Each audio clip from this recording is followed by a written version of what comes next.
नमस्कार दोस्तों, आज 19 मई है और आज के द हिंदू में क्या और क्यों पढ़ें इसे लेके हम फिर से हाजिर हैं। आज जो पहली न्यूज़ है वो पेज नंबर 4 पे है। पेज नंबर 4 पे क्या है? Tamil Nadu amended law on jallikattu valid, है ना। सुप्रीम कोर्ट ने कहा है कि ये क्रुएल्टी का मामला नहीं है, ये परंपरा है, सदियों से चली आ रही है और इसमें कोई बहुत हमें हाय तौबा मचाने की जरूरत नहीं थी। ठीक है। तो उसके बाद है court terms it A type of bovine sport, है ना। टाइप ऑफ बोवाइन स्पोर्ट, है ना। खेल के लिए ही इनको तैयार किया जाता है इस तरीके के। यदि इस तरीके की बातें हो, यदि जब जल्लीकट्टू या खेल पशु प्रेमी यदि इतने जागरूक हों, विश्व के पशु प्रेमी जो भी विगन बन रहे हैं या जो भी कोई भी देश ये कहता है कि हमें पशुओं से पक्षियों से प्यार करना चाहिए, है ना, तो उन्हें यह भी समझाना चाहिए कि कोई भी पशु जिसे तुम खा रहे हो, एक साल में 70 करोड़ काट दे रहे हो।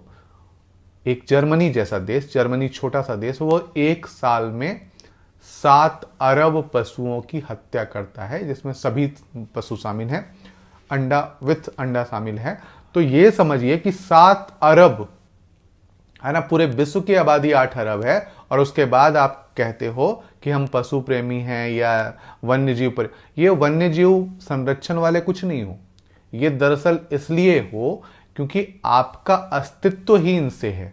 यदि आपने फूड जो जाल है, फूड वेब जो है या खाद्य श्रृंखला जिसे हम कह सकते हैं, उसको यदि आपने बनाए नहीं रखा तो आप खत्म हो जाओगे। ये आपको पता है, इसलिए आप कहते हो कि बाघों का संरक्षण होना चाहिए, चीताओं का संरक्षण होना चाहिए। जो भी कहते हो वो बहाने हैं, दरअसल आपको अपनी चिंता है। तो इसी पे सुप्रीम कोर्ट ने कहा है कि ये मामला है कि जो जल्लीकट्टू है उसमें कोई दिक्कत नहीं है। ठीक है।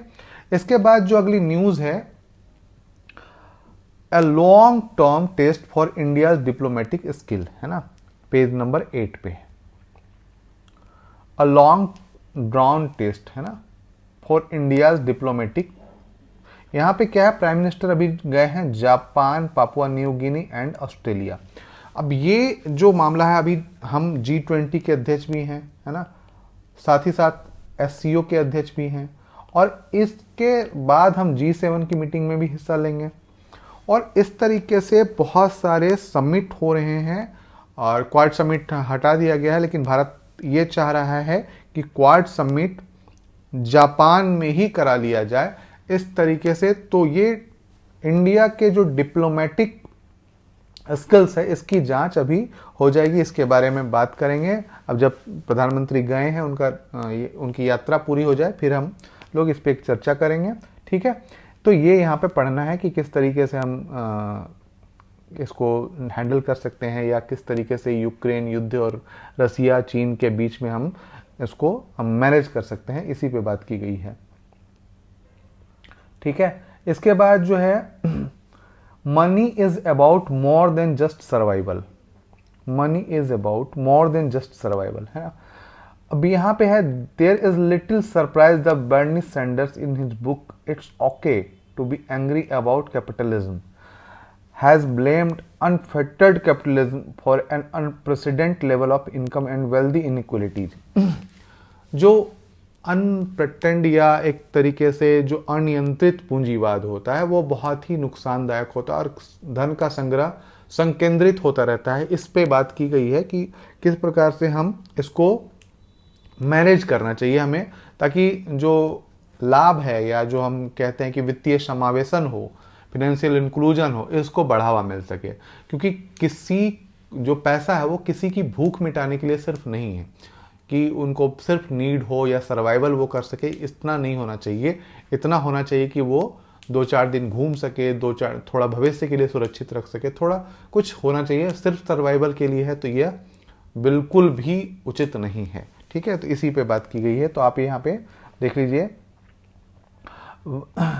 इसके बाद जो है मामला अगला है वो पेज नंबर 9 पे। पेज नंबर 9 पे आपको याद होगा कि ICMR और आयुष मंत्र, है ना, आयुष मंत्रालय और ICMR के बीच एक समझौता हुआ था मेडिसिन रिसर्च को लेके।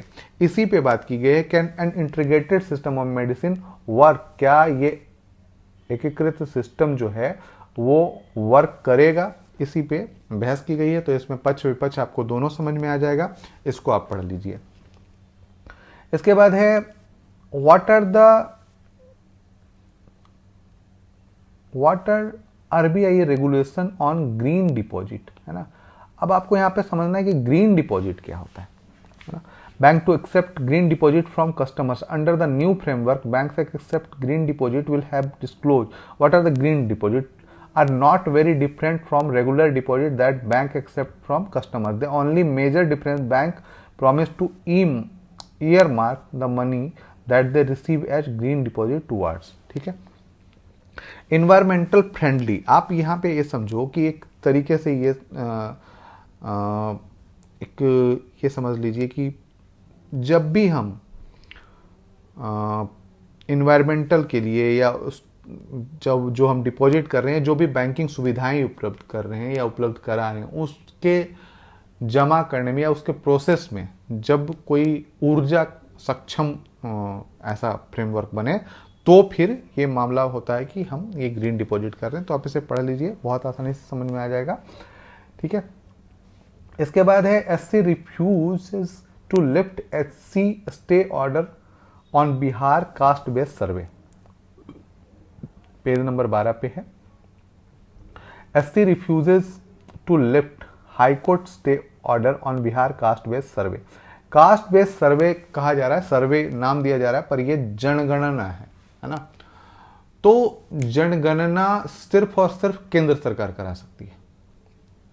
अब केंद्र सरकार करा सकती है, तो आप कैसे करा सकते हो, इसी आधार पे सुप्रीम कोर्ट ने इसको मना कर दिया है, या जो हाई कोर्ट ने प्रतिबंध लगाया था उसको सुनने से मना कर दिया। तो आप इसे पढ़ लेंगे।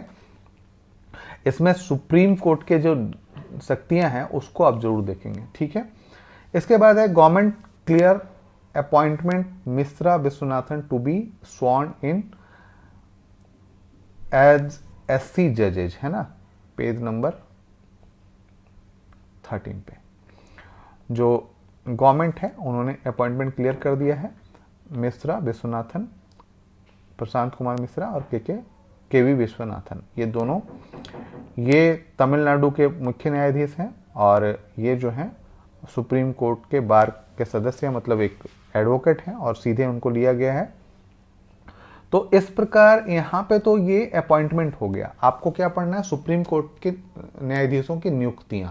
तो नियुक्तियां संविधान में, और नियुक्ति की प्रक्रिया कॉलेजियम सिस्टम। कॉलेजियम सिस्टम क्या, तो 4 न्यायाधीश और एक मुख्य न्यायाधीश, ये मिलके डिसाइड करेंगे कि कौन और न्यायाधीश बनेंगे, और ये अप्रूवल देने के लिए फिर गवर्नमेंट के पास भेजेंगे, गवर्नमेंट इसमें अप्रूवल देगी, ठीक है। विचार करने को वापस भेज सकती है, लेकिन यदि कॉलेजियम सिस्टम फिर से भेज देता है वही चीज, तो राष्ट्रपति इसको अनुमति देता है। और यहाँ पे 2 जजेज को नियुक्त किया गया है। आप कॉलेजियम सिस्टम जरूर पढ़ लें, मैंने शॉर्ट में बताया है, आप डिटेल जरूर पढ़ लें, ठीक है।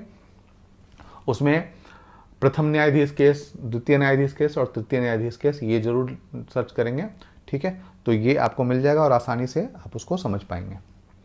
इसके बाद है centre pushes vaccination as lumpy skin ravages cattle, है ना। तो वैक्सीनेशन के लिए बात की जा रही है। About 10,000 cases reported in country in May में इतना किया गया है। 128 cattle death in Uttarakhand alone. Official से severity of infection has been curbed by vaccination, cattle developing herd immunity, है ना।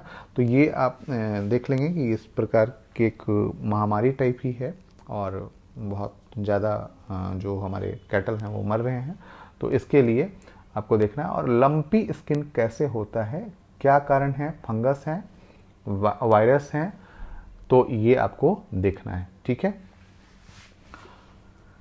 इसके बाद जो अगली न्यूज़ है वो है पेज नंबर 14 पे ही। Rohingya refugee in India under arbitrary detention denied exit permission, है ना। तो रोहिंग्या के बारे में आपको जानना है। और India is not allowing exit permission for Rohingya refugee who have completed refugee status determination with UN Refugee Agency and gained approval from third countries for resettlement, say a new report titled A Shadow of Refugee Rohingya Refugee in India, है ना।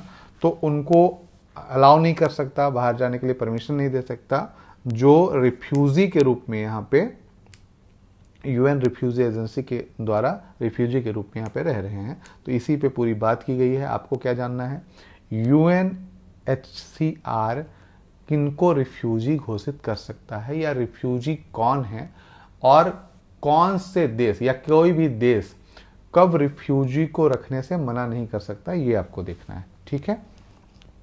इसके बाद जो है SBI Q4 page number 16 पे है। SBI Q4 profit surge 83% to 16,695 crore, है ना। तो इतना ज़्यादा बढ़ा है, तो ये बहुत अच्छी बात है कि जो SBI है उसको प्रॉफिट जो है बढ़ रहा है। और बैंकों के जो मजबूती है, एक तरीके से बैंकों में मजबूती आएगी तो जाहिर सी बात है कि भारत की अर्थव्यवस्था सही से काम करेगी। उसके बाद है एक बड़ी न्यूज़ है, Amazon cloud arm to invest $12.7 billion in India. 12.7 अरब डॉलर निवेश करेंगे कहाँ पे, इंडिया के क्लाउड मार्केट में। तो क्लाउड कंप्यूटिंग क्या होता है, ये क्लाउड जो डाटा होता है वो कैसे स्टोर होता है, इसके बारे में आप पढ़ सकते हैं। क्लाउड में एक्चुअल में जैसे बादल में पानी रहता है ना, उसी प्रकार से ये जो डाटा होता है वो क्लाउड में रहता है। क्लाउड एक्चुअल में डाटा सेंटर्स होते हैं, बड़े बड़े कंप्यूटर्स होते हैं, उनमें डाटा को सेव किया जाता है। अब ये जो कंप्यूटर होते हैं, एक तरीके से आप समझिए कि एक घर है और इसमें छोटे छोटे रूम बना दिए गए हैं, है ना। तो आप अपना डेटा रखने के लिए आप ये रूम किराए पे लेते हो। मान लीजिए एक रूम आपने किराए पे लिया 1 रुपये में, ठीक है, 1 रुपये में किराए पे लिया, तो ये आपको हर महीने चुकाना पड़ेगा, साल में चुकाना पड़ता है। तो एक निश्चित रकम एक साल में आपको एक निश्चित जगह के लिए चुकाना पड़ेगा। जैसे मुझे 10 टीबी की जगह चाहिए, 10 टेराबाइट स्टोरेज के लिए जगह चाहिए, तो उसके लिए एक निश्चित रकम हमें हर साल अमेजन को चुकानी पड़ती है। और ये क्या करते हैं, ये लोग एक डाटा सेंटर बनाते हैं, क्लाउड कंप्यूटिंग का वो सेंटर बनाते हैं और वहाँ पे डाटा स्टोर रखते हैं। इससे फ़ायदा क्या होता है कि दूसरे हैकर्स जो हैं वो एंटर नहीं कर पाते हैं और नेट के द्वारा हम अपना डाटा आसानी से वहाँ सुरक्षित रख पाते हैं।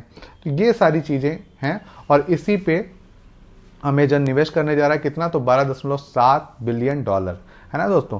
तो अभी तक आपने एक ज़रूरी बात कि अभी तक आपने सब्सक्राइब नहीं किया है ये चैनल, तो प्लीज़ सब्सक्राइब कर लें और डेली सुने, क्या और क्यों पढ़ें और लाभ उठाएं, ठीक है। तो आज के लिए इतना ही, फिर कल मिलते हैं क्या और क्यों पढ़ें के साथ। धन्यवाद।